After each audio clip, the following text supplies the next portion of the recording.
வணக்கம். அமைச்சர் துரைமுருகனை கைது செய்வதற்கு நீதிமன்றத்தில் மனு ஒன்றை கொடுத்துள்ளார்களா?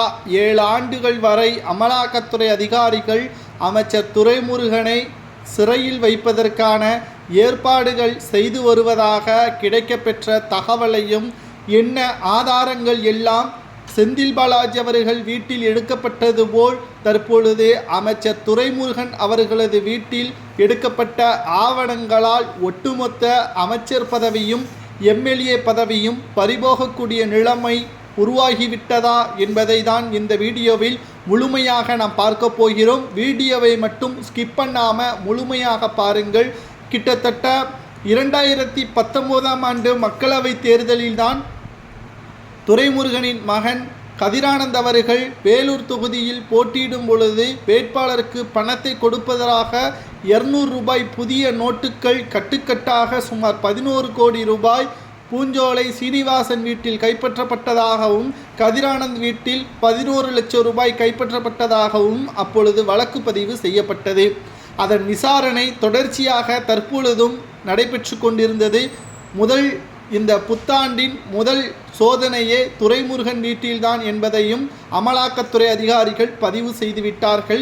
இனி இந்த வருடம் முழுவதும் திமுகவின் கதை முடிய போவதாகவும் ஒரு சிலர் பேசி வருகிறார்கள். நேற்று இரவு முழுவதுமாக சோதனைகள் செய்யப்பட்டு அமலாக்கத்துறை அதிகாரிகள் என்ன ஆவணங்கள் எல்லாம் கைப்பற்றினார்கள் என்பதை நாம் பார்க்கும் பொழுது காட்பாடியில்தான் அமைச்சர் துரைமுருகனும் வேலூர் எம்பியுமான கதிரானந்த் அவர்களும் ஒன்றாக வசித்து வருகிறார். ஆனால் சம்பவத்தன்று சென்னையில் துரைமுருகனும் துபாயில் சுற்றுப்பயணம் புத்தாண்டை கொண்டாடுவதற்காக சுற்றுப்பயணமும் மேற்கொண்டுள்ளார் கதிரானந்த் அவர்கள்.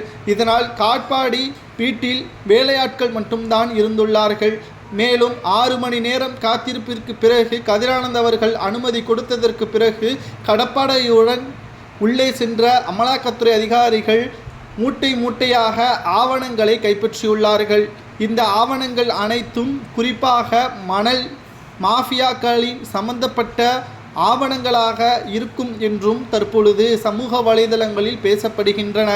இந்த ஆவணங்களின் அடிப்படையில் மணல் மாஃபியாவின் முக்கிய தலைவராக இருக்கக்கூடிய கரிகாலன் என்பவருக்கு பல கோடிகள் கருப்பு பணத்தை டிரான்சாக்ஷன் செய்ததாக தற்பொழுது வங்கிகளின் கணக்குகளும் இடம்பெற்றுள்ளது.